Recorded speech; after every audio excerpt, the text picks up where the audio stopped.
दो टेक्स्ट, गीता और श्री भगवत पुराण। लगते तो दोनों काफ़ी सिमिलर है, दोनों का मैसेज बहुत अलग है। गीता एक लाइफ मैनुअल जो हमें एक्शंस लेना सिखाती है, बहुत ही एक्शन ओरिएंटेड या कर्म ओरिएंटेड करना सिखाती है। But the Puranas, well that is about devotion, bhakt. But कहीं ना कहीं दोनों का ही एक एसेंस है, detachment from your identity, what you believe that you are. तो चलते हैं आज इसी साइंस को थोड़ा सा और डिकोड करने।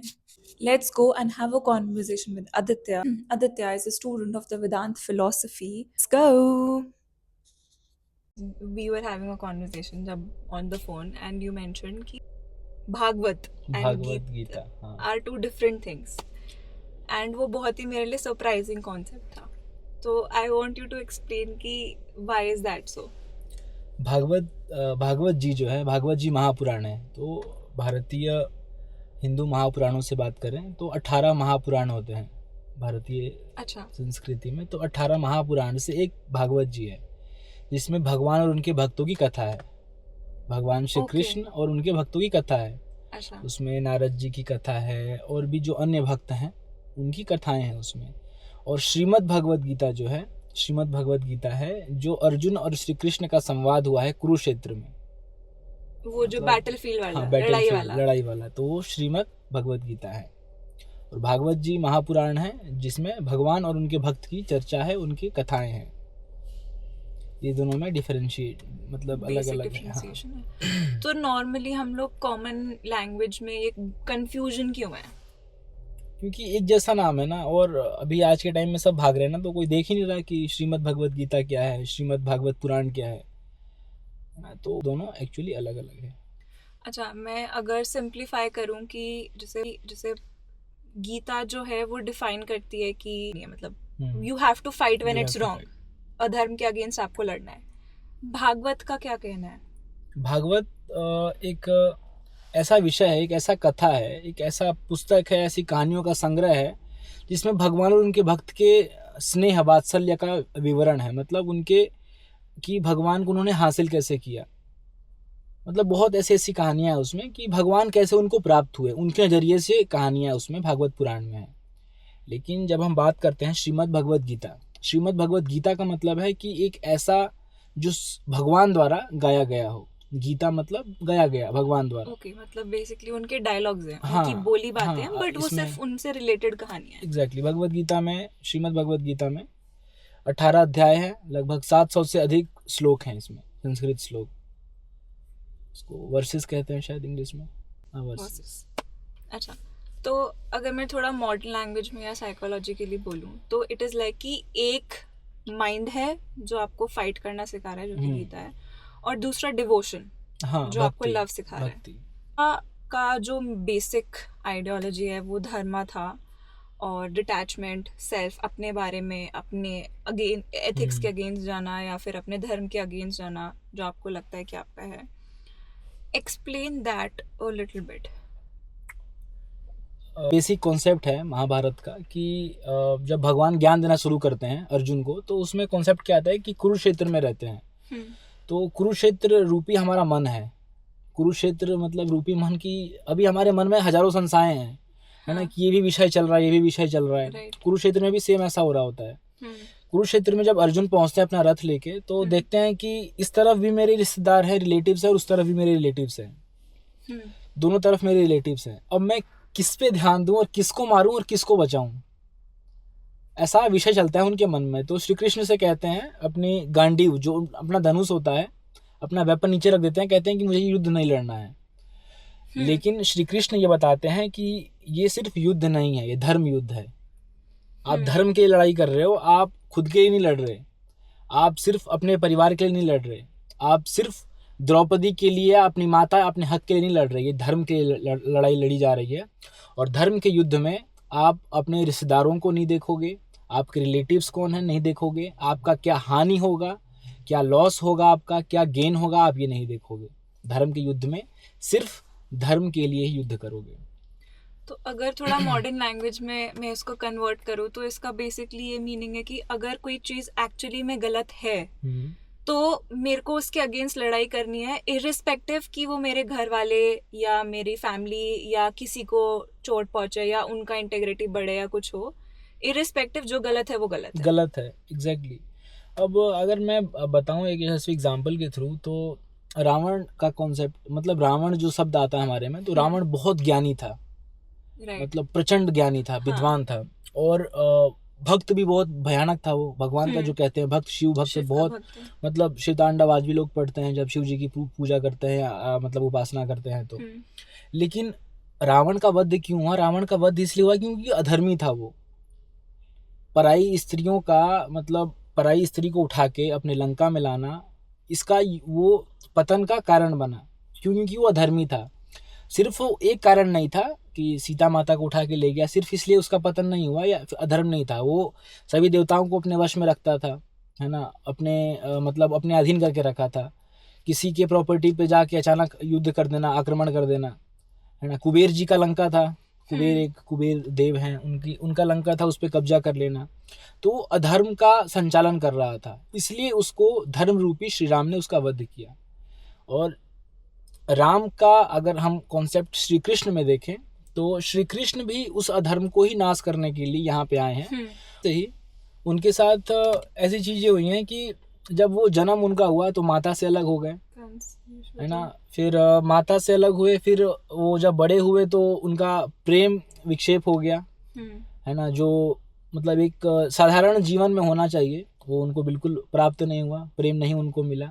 थोड़े बड़े हुए तो जो उनके मित्र थे, मित्र से मतलब अलग हो गए, अलग अलग धर्मों पे, अलग अलग मार्ग पे चलना पड़ा उनको।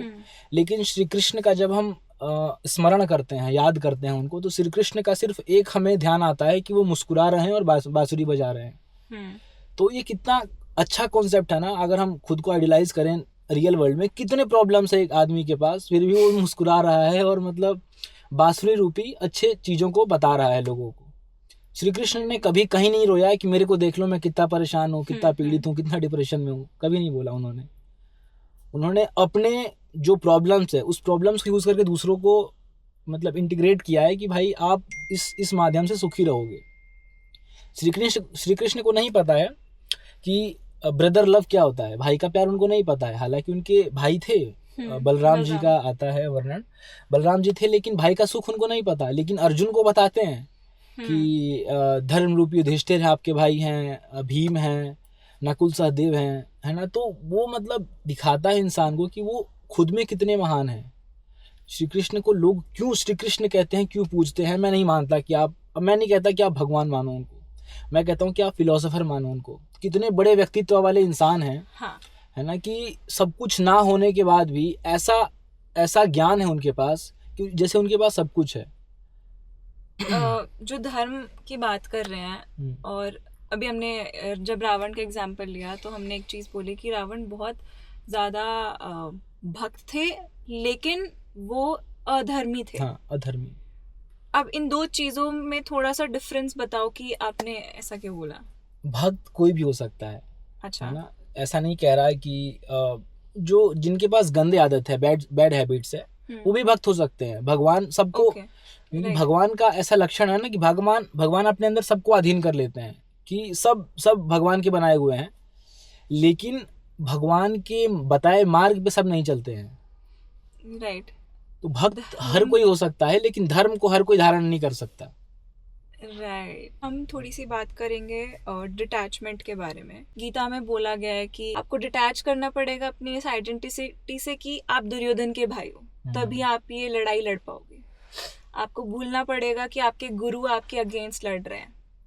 तो डिटैचमेंट ने काफी हद तक बहुत बड़ा रोल प्ले किया था इन द एंटायर महाभारत।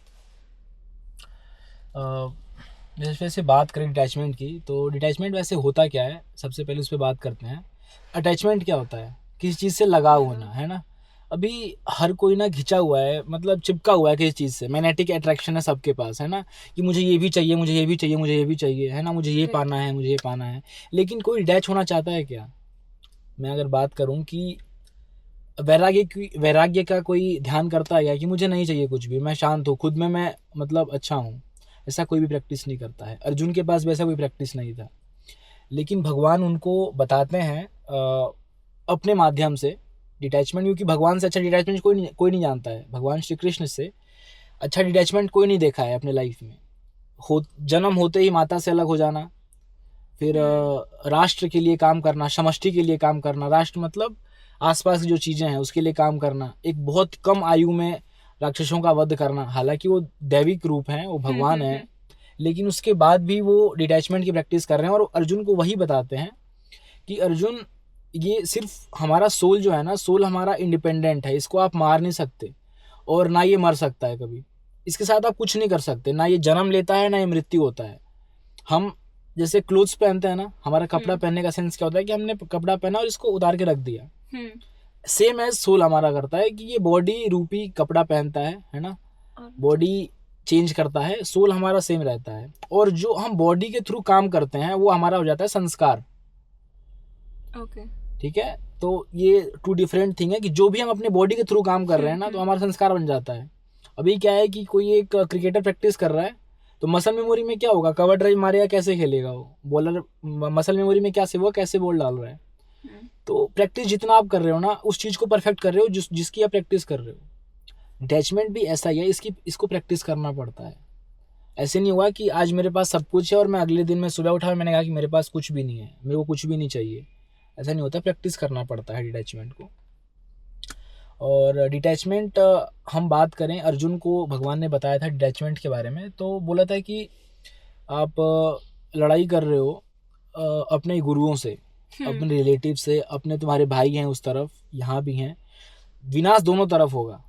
भगवान ने कभी अर्जुन से झूठ नहीं बोला है ना कि तुम लड़ो, तुम्हारी तरफ कोई नहीं मरेगा है ना, वहाँ सब हो जाएगा, तुम युद्ध जीत जाओगे। भगवान ने सिर्फ ये बताया है कि आप कर्म करो, है ना, आप अपना काम करो और ये मत सोचो कि मुझे रिजल्ट क्या मिलेगा। अभी क्या हम कुछ भी सोचते हैं ना, तो सबसे पहले रिजल्ट के बारे में सोचते हैं, है ना, कि मैं एग्जाम दे रहा हूँ, रिजल्ट कैसा होगा मेरा, क्या मैं फेल होऊंगा पास होऊंगा। लेकिन भगवान ने सिर्फ ये बताया है कि आप बिना किसी लालच के आप अपना कर्म करो, आपका जितना आपके हाथ में कितना है कर्म करना है ना, आप काम करो, आप उसकी चिंता मत करो कि मुझे कितना मिल जाएगा, जितना आपके हक में होगा वो आपको मिलेगा, नेचर है वो, आप सिर्फ अपना कर्म करो। और अर्जुन ने इन सारी चीज़ों को एक्सेप्ट करा, बहुत सारे क्वेश्चंस भी करे उन्होंने, और उन्होंने बताया, और अर्जुन ने मतलब जब कृष्ण को अडॉप्ट करना शुरू करा तो वो फिर रेडी हुए युद्ध लड़ने के लिए। साइकोलॉजी के लिए भी इस चीज़ को हम यूज़ करते हैं, थॉट्स को ऐसे परज्यूम करो कि आपके थॉट्स नहीं है और वो आपसे अलग है। तो समवॉट वो डिटैचमेंट की ही थ्योरी से आया था। मतलब हम इसको ऐसे भी बात कर सकते हैं इसमें कि जब हम प्रैक्टिस करेंगे ना कि हमारा कुछ भी नहीं है, जब हम इस चीज़ को प्रैक्टिस करते हैं कि मैं किसी चीज़ से बिलोंग नहीं करता, ये सब जो भी कुछ है ये सब इल्यूजन है, राइट, है ना, हम इस चीज़ को प्रैक्टिस करते हैं, हम कुछ ना कुछ तो मान रहे हैं ना, हम ये भी कर सकते हैं या फिर बेटर फील कर सकते हैं, बेटर इम्प्लीमेंट कर सकते हैं खुद को किसी भी जगह पे, क्योंकि किसी ना किसी रीजन से हम भी खुद को अप्लाई कर रहे हैं हर जगह, है ना, कोई काम कर रहे हैं, कोई रीजन से कर रहे हैं कि ये रिजल्ट मिल जाएगा। लेकिन श्री कृष्ण ने बिल्कुल क्लियर अर्जुन को कहा है ना, कि अर्जुन आप युद्ध लड़ो और बिना किसी रिजल्ट के लड़ो। कि गीता को बोला गया है कि गीता में हर चीज़ के जवाब है, solution of every problem. Yes, Bhagavata Purana में भक्ति को सेंट्रल माना गया है। तो साइकोलॉजिकली अगर मैं पूछूं तो भक्ति स्पेशली इंसान को किस तरह से ट्रांसफॉर्म करती है, उसकी ईगो या उसकी पर्सनालिटी में क्या चेंजेस लेकर आती है? भक्ति का मतलब होगा अपने आप को किसी के अधीन करना, है ना, अधीन, सरेंडर टू गॉड, ओके, है ना, अपने आप को किसी के थ्रू दे देना कि भाई मैं अब मेरे से नहीं हो पाएगा, है ना, आप देखो मैं आपके पास आया हूँ।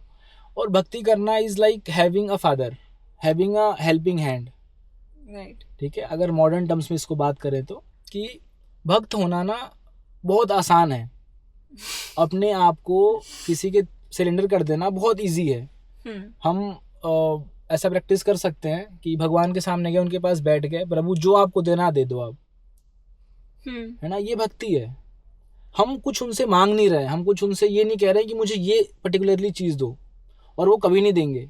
अगर विद द सेकेंड अगर भगवान ने देने लग गए, अगर वो सुन लिया उन्होंने, मैंने बोला कि भगवान मुझे आईफोन चाहिए, तो भगवान नहीं देंगे आईफोन, है ना, यू हैव टू डू कर्म, ठीक। और कर्म के बाद भी मिलेगा नहीं पता है। वापस आते हैं भक्ति वाले विषय पे। तो भक्त एक होता है ना, अपने आप को अधीन करता है भगवान के, है ना। और अधीनता मनुष्य में ऐसा है, इंसान ह्यूमन ऐसा है कि जब मुझे पता होता है ना कि मेरे पीछे कोई है या मेरे सर पे किसी का हाथ है, तो बहुत रिलैक्स फील करता है। उसका जो माइंड है, जो उसका सोचने की एबिलिटीज़ हैं वो इंक्रीज जाती हैं। और हम क्या है, हम बेमतलब की तरह मेहनत करे जा रहे हैं, ये सोचे कि सब कुछ हम कर रहे हैं। ये ईगो में है ना कि एवरीथिंग इज डन बाय मी, ये ईगो है हमारा, हम कुछ भी नहीं कर रहे हैं, है ना। वी आर डॉल, है ना, गॉड प्ले विथ अस, है ना, ऐसे है ना, पपेट्स। तो भक्ति है ना, भक्ति अपने आप को समर्पण कर दो भगवान के प्रति कि आप देख लो, जो आपको करना है वो करो मेरे साथ, मुझे कोई समस्या नहीं है। ये काफ़ी इंटरेस्टिंग है। इट्स ऑलमोस्ट लाइक कि जैसे एक इंसान होता है, इंसान को बोला जाता है कि एक सोशल बीइंग है, वो अकेले नहीं रह सकता। तो शायद तभी जो लोग भक्ति में इतना लीन होते हैं वो अपने आप को इतना लोनली नहीं फील करते, क्योंकि उनको लगता है कि उनके साथ भगवान है। एग्जैक्टली। और इसलिए उनको डिप्रेशन या फिर सोशल एंजाइटी या फिर सारी बीमारियां जो हैं, अभी जो लोग जिससे परेशान है काफ़ी, उससे बचे रहेंगे। क्योंकि अगर आप ये फील करोगे ना कि मेरे पास कोई है, मेरे को कोई देख रहा है, मेरे साथ कोई है, मेरा कोई साथ चल रहा है, मेरे साथ चल रहा है, तो बहुत सारे प्रॉब्लम्स ऐसे ही ख़त्म हो जाते हैं यार। हम तो खुद को इसलिए प्रॉब्लमेटिक किए हुए ना कि हम सोच रहे हैं कि हम अकेले हैं, हमारे साथ कोई नहीं है। लेकिन आप, मैं ये नहीं कह रहा कि आप हिंदू धर्म में ही मानो, है ना, आप अपने धर्म को मानो ना, और अच्छे से मानो, राइट, है ना। अब ये मैं ये नहीं कह रहा कि श्री कृष्ण की बातें सुनो भाई, आपके जो भगवान है आप उनको सुनो, वो आपको बताएंगे। Having a conversation with someone and उनका कहना था कि फैमिली, एक्सटेंडेड फैमिली मतलब मेरी बुआ भी होती है, ठीक है, बट बुआ चाचा जो रियल वो होते हैं, वो एक्चुअली हमारा हिंदुज्म बहुत ही क्लोज फैमिली मानता है। लेकिन अब मॉडर्न सोसाइटी ने उसको एक्सटेंडेड फैमिली बना दिया है, और उस एक्सटेंशन की वजह से उन लोगों ने उन लोगों की वैल्यू कम करना बंद कर दिया है, एंड फैमिली बहुत धीरे धीरे नैरो डाउन होती गई है। अब लोगों में एक घर में 4 लोग होते हैं, लेकिन चारों अपने फोन में बिजी होते हैं, अपने कमरे में, अपने कमरे में 4 अलग अलग कमरों में 4 अलग अलग लोग रहते हैं।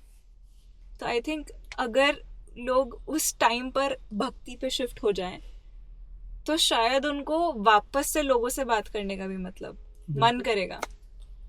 जैसे अभी इसका एक परफेक्ट एग्जांपल है ना कि हम लोग क्या मानते हैं ना कि वसुधैव कुटुंबकम, इसका मतलब है कि विश्व पूरा एक परिवार है ना। ओके, हिंदुइज्म ऐसा मानता है। लेकिन इसको इस वे में नहीं लेके इस वे में लेते हैं कि हम लोग सबको अपना फैमिली मानते हैं, बुआ को भी, बुआ के मतलब जो इन लॉज वाले हैं उनको भी अपनी फैमिली मानेंगे, वो हमारे फंक्शंस में आएंगे, हम उनके फंक्शंस में जाएंगे। अभी क्या मॉडर्न यूथ ना बस इतना जानता है कि हम लोग फंक्शंस पे मिलते हैं, लेकिन ऐसा नहीं है। फैमिली का मतलब होता है सपोर्ट, है ना, कि आपके बुरे में, आपके अच्छे में वो आपके साथ हैं, आपको किस हिसाब से वो देखते हैं, क्या आपको जानते हैं। आप कहीं अभी क्या है ना कि अभी आप बाहर निकलो, कोई नहीं जानता, तो आप कुछ गलत भी कर रहे होगे ना तो आप बिल्कुल सेफली करोगे, अरे मेरे को कोई नहीं जानता है ना। लेकिन जब आपको 10 लोग जानते हैं ना, तो आप बाहर ना, आप सोच के निकलोगे कि यार मुझे जाना चाहिए, नहीं जाना चाहिए, कहीं चाचा ने देख लिया, मामा ने देख लिया, अब तो सब ठीक है यार, कोई जानता ही नहीं मुझे। फैमिली मतलब मम्मी पापा हैं, मम्मी पापा दोनों वर्किंग हैं, उनको बाहर आएंगे नहीं तो फिर चलता हूँ मैं कहीं भी। Right, yes, loneliness has become one of the major problems आज की जनरेशन में। बहुत अधिक है, क्योंकि अकेला हम खुद को फील करते हैं, हमारे पास कोई होता नहीं बात करने के लिए, है ना। और फ्रेंड्स हैं, हमें ऐसा लगता है कि वो जज करेंगे हमें, और होता भी है, लोग जज भी करते हैं आपको। और अब के टाइम में जजमेंट से लोगों को बहुत डर लगता है, इसी सोसाइटी से भी धीरे धीरे कटते हैं लोग। सोसाइटी में नहीं जाना, मुझे बैठना नहीं है, लोगों से बात नहीं करना है। क्यों? क्योंकि वो जज करेंगे, है ना। जज किस बात पे करेंगे? आपके गलत बर्ताव पे करेंगे, आपके अच्छे बर्ताव पे करेंगे।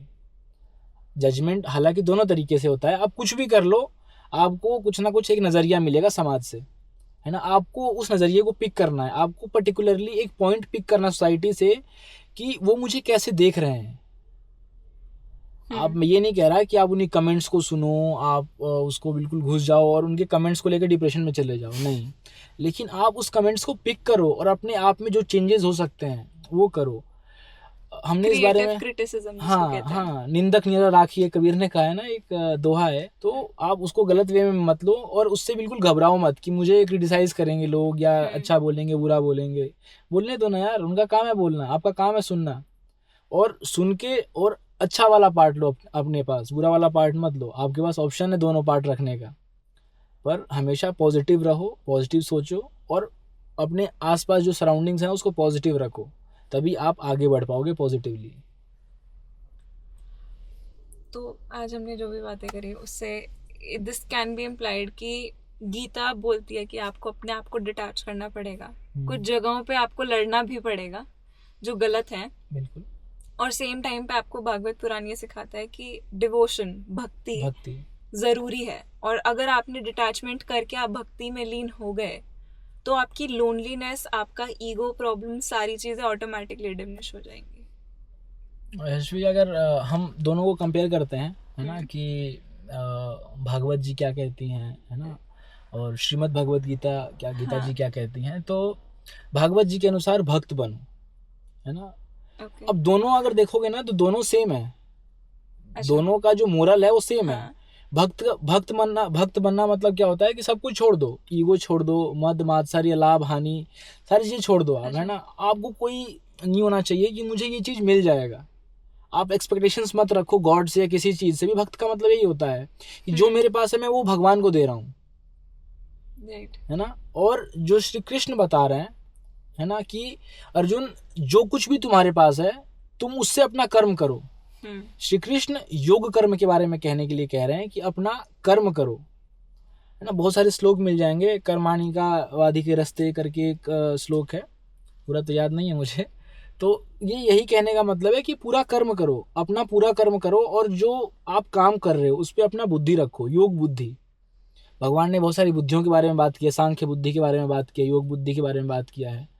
तो बहुत सारे चीज़ें हैं। तो अंत मिला के ये कहना चाहते हैं कि जो काम भी कर रहे हो, जो आपका कर्म है, उस कर्म को अपने भक्ति मान के, भगवान मान के उस कर्म को करो।